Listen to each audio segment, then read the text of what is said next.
Agora a gente vai ouvir a doutora Caroline Bezerra, ela é quilombola e promotora de justiça. Doutora, muito obrigado pela sua presença. A palavra é sua nesse nosso painel que traz as vozes tão importantes da Amazônia.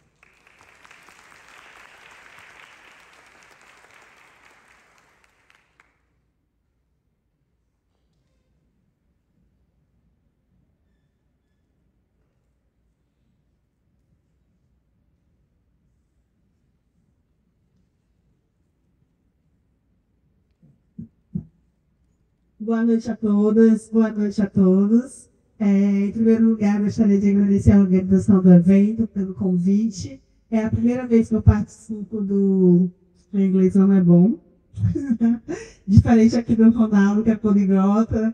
Eu mal falo português. É o Green Meat, né? Pela oportunidade de estar aqui hoje.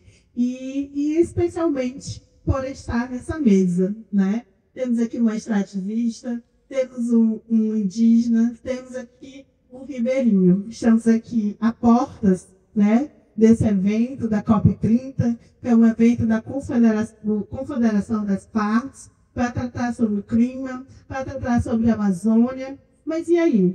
E as pessoas amazônicas? Elas são ouvidas? Elas têm a possibilidade de dizer o que elas pensam, o que elas sentem, as suas reflexões e as suas críticas? Infelizmente não. E que pese esse não seja, né, o evento oficial da COP, mas um evento pré-COP, que traz essa oportunidade de falarmos, de colocar as nossas angústias, né, Ronaldo? As nossas, às vezes, tristezas e bem como também os nossos anseios. Eu me chamo Caroline Maia, eu sou uma mulher preta, amazônica, porque o Maranhão faz parte da Amazônia. Sou uma mulher quilombola, sou filha de seu Erosino e Dona Raimunda. Infelizmente, eles já ancestralizaram. A minha ancestralidade, ela vem do território quilombola Jutaí, no município de Monção, no estado do Maranhão. Então, eu vim para cá, para o Pará, em razão do concurso. Eu estou promotora de justiça há 1 ano e 5 meses. A minha primeira comarca foi Senador José Porfírio, ali da Transamazônica, mais conhecida ali como Sozel. Está ali entre madeireiros, exploração ilegal de ouro. Está ali bem no olho do furacão. 4 horas saindo de Altamira, de estrada transamazônica, ou então a possibilidade de voadeiras. E aí agora eu me removi em julho do ano passado e atualmente estou como promotora de justiça titular de Brasil Novo. Gente, eu acho que eu fui a única que não segui tão certinho as orientações. Os meus slides são muito simples, tem essa dificuldade com PowerPoint, Canva, então ele não vai ter tantas ilustrações como meus colegas anteriores. Sou bacharel em Direito pela Universidade Federal do Maranhão, especialista em processo civil e atualmente eu sou mestranda em relações étnico-raciais ou etnodiversidade pela Federal aqui do Pará, pela UFPA, no Polo de Altamira. Antes de me tornar promotora de justiça, fui advogada popular da RENAP, bem como fui advogada da Rede Nacional dos Advogados Quilombola, que é a RENAC.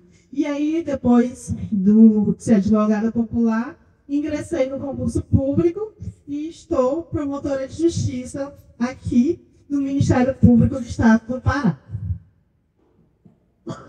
Essa parte aqui já foi bem explorada pela mesa anterior, então eu só vou fazer um rápido relato da legislação que atualmente nós temos no Brasil em relação, eu escolhi um tema, né, fazendo esse adendo, sobre os créditos de carbono, né? Então, a COP, né, traz a temática climática, a temática de sustentabilidade, que é um dos assuntos, né, que está com bastante relevância e preponderância nesse momento, atingindo em especial as áreas indígenas e as terras quilombolas, é o mercado de carbono. Então, eu trouxe, além de toda a legislação internacional, que já teve das COP, de Quinto, de Paris, de Varsóvia, todos os tratados, eu quis trazer também a legislação um pouco aqui do nosso ordenamento jurídico. Então, nacionalmente, a gente tem a Lei Federal 15.042, que instituiu o Sistema Brasileiro de Comércio de Emissões de Gases do Efeito Estufa.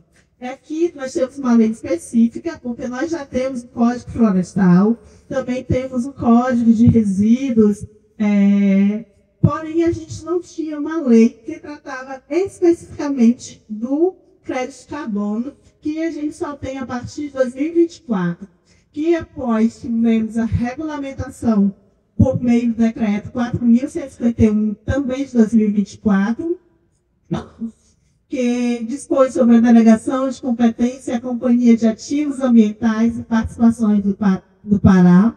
Temos a Lei 10.053 de 2023, que autoriza o Poder Executivo a contratar operações de crédito externo junto às instituições financeiras internacionais. Temos também a Lei 10.258, que é uma lei estadual daqui do Estado, que autoriza a constituição de companhias de ativos ambientais e participações do Pará. Porque um dos primeiros, podemos dizer assim, entraves sobre o crédito de carbono era a falta de regulamentação específica, né?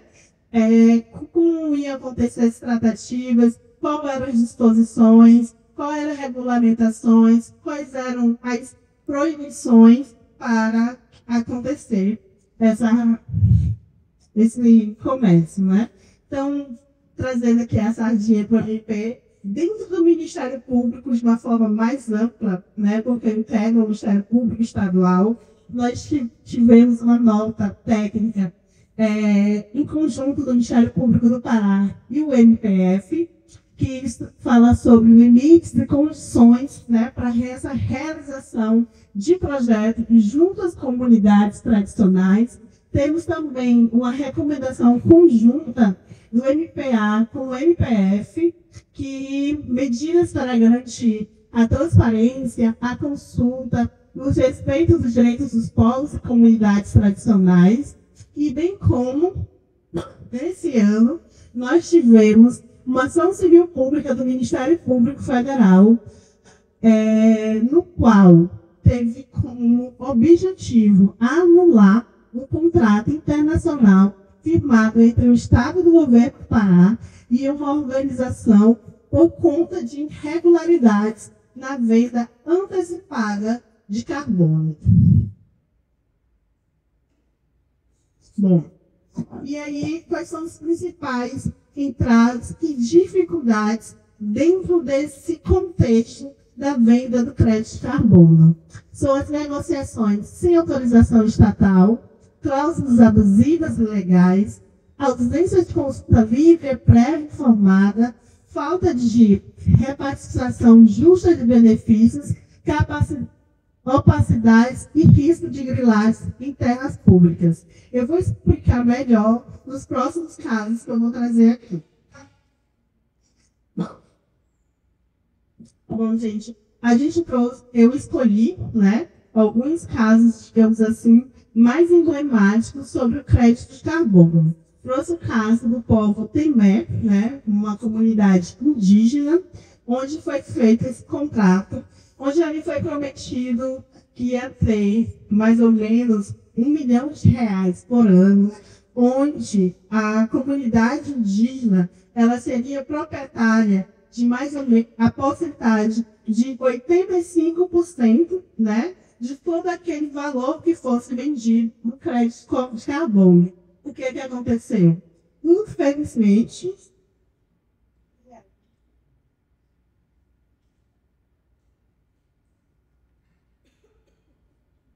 como o Ronaldo expôs aqui, infelizmente as coisas não saem do papel como deveriam ser, os contratos não foram, as cláusulas não foram cumpridas, tinha obscuridades nos contratos, os valores não foram repassados às comunidades indígenas e o contrato não foi efetivado.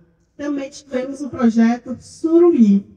Ele foi pioneiro na Rede Mais. O que aconteceu, né?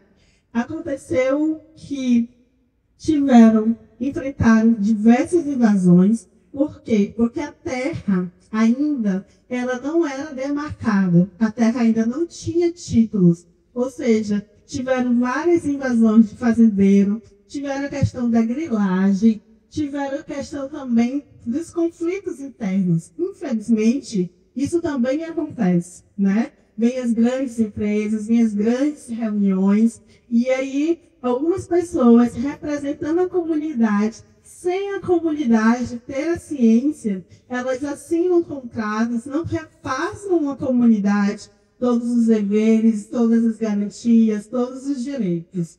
Também tivemos o projeto Juma, no Amazonas, foi tido como uma referência internacional, mas recebeu críticas por interferências nos modos de vida tradicionais. O que acontece? Quando uma empresa, principalmente internacional, ela faz essa compra, né, desse crédito de carbono, e ele pode ser voluntário, né, que a pessoa expede os créditos e outra empresa compra, e tem a outra forma. Só um instante, eu sempre esqueço o nome. Tem um crédito de carbono voluntário.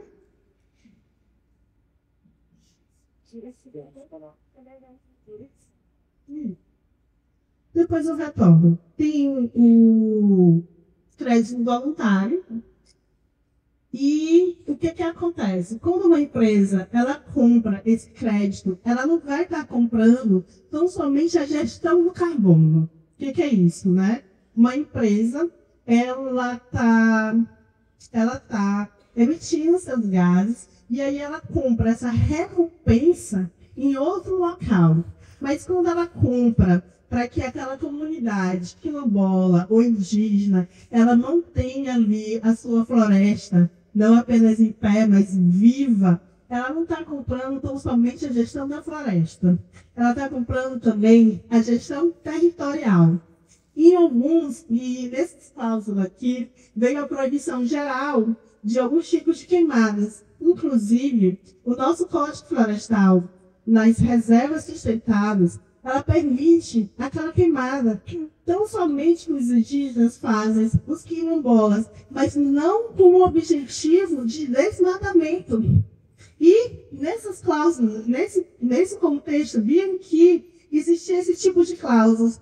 Existia a proibição da utilização do rio. E aqui mais lá dentro, as comunidades tradicionais, eu vejo isso dos indígenas, dos quilombolas, eles não veem uma questão aqui, não, estamos aqui para conservar a floresta. Não, é uma parte deles. O território, a territorialidade, entendidas pelas comunidades tradicionais, ela é diferente de uma visão etnocêntrica. Eles não estão para conservar, ou seja, que dá aquela ideia, eu vou desmatar e depois eu conservo, não. É apenas uma extensão. E por não respeitar um modo de cultura, um modo de viver, foi exatamente que o projeto Juma, ele também não teve o seu sucesso. Todos esses casos aqui foram casos de vendas de crédito de carbono. O Emopauá, que é aqui do Marajó, a denúncia de créditos inválidos e sobreposições a unidades de conservação. Nesse caso aqui, foram inscritos 6K, né? E desses 6K, 4 foram cancelados, 2 estão pendentes de documentação e alguns desses lugares que foram colocados como para a floresta ser conservada, ser mantida viva, elas já eram unidades de conservação integral. Ou seja, elas já eram unidades protegidas por lei que não poderiam ser devastadas, desmatadas e nem sustentável. E como era que ela poderia ser um objeto de um contrato internacional? Uma terra pública. né? Então, mais outro conflito que nós tivemos histórico. E aqui é salutar, registrar que as terras indígenas, extrativistas, ribeirinhas e quilombolas, em que pese elas pertencerem às comunidades tradicionais, mas elas têm um tratamento diferenciado da legislação. A terra indígena é considerada bem público da União, com o usufruto dos indígenas. Por isso que tem a questão temporal. As terras quilombolas já são terras comunais dos próprios quilombolas. As terras extrativistas e ribeirinhas já têm viés de assentamento. E aí, os créditos, a maior parte, né, desses contratos, eles não respeitam essas peculiaridades. Joga tudo num saco, é tudo a mesma coisa e tudo a gente faz. Só que ele precisa ser respeitada toda a legislação interna.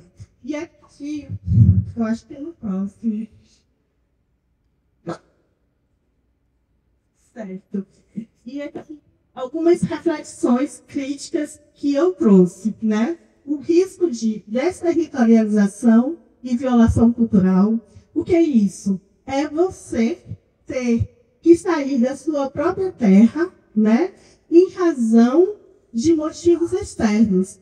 A gente tem nos territórios quilombolas, um dos motivos é a falta de educação no território, e foi o meu caso. Não cresci no território, em razão do fechamento das escolas, a gente tem que sair, e o mercado de carbono está trazendo exatamente isso. Relatos de assédio a comunidades com promessas ilusórias, né? É para ser feito, né?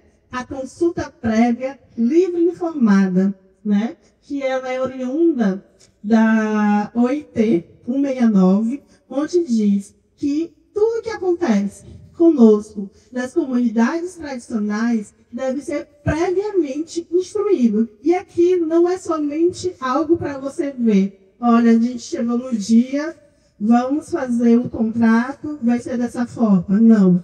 É um processo.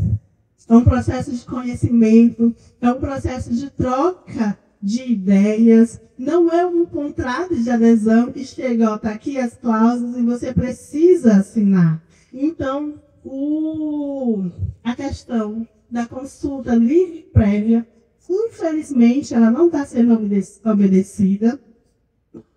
Tem uma amiga que ela é de Gurupá, né? Ela faz mestrado comigo, e ela disse que é exatamente isso que aconteceu no território dela.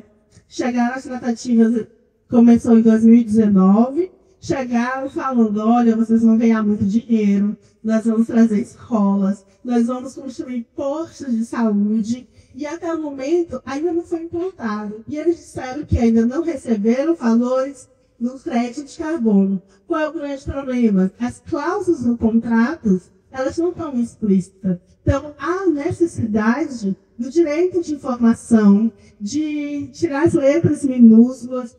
Então, a necessidade da avaliação constitucional e respeito aos direitos territoriais. O tempo já esgotou, já estou terminando.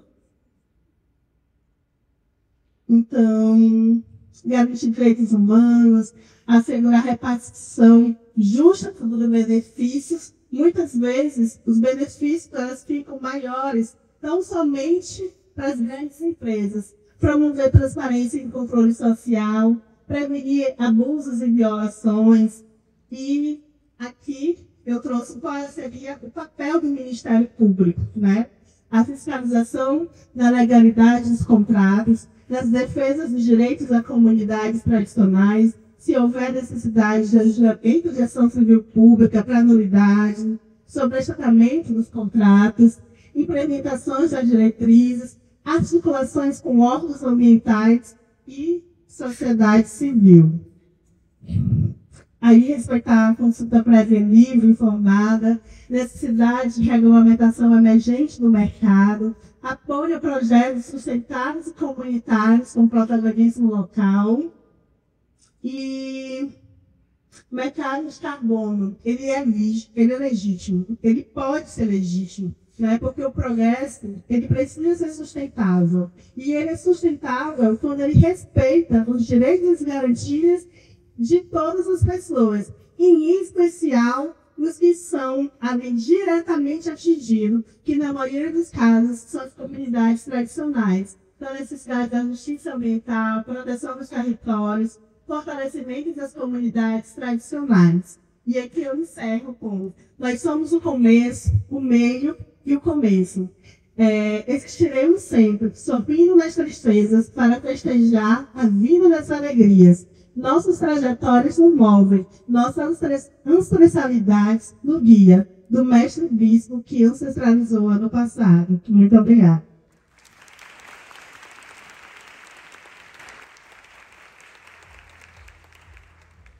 Agradecemos a doutora Caroline Bezerra Maia, promotora de justiça quilombola.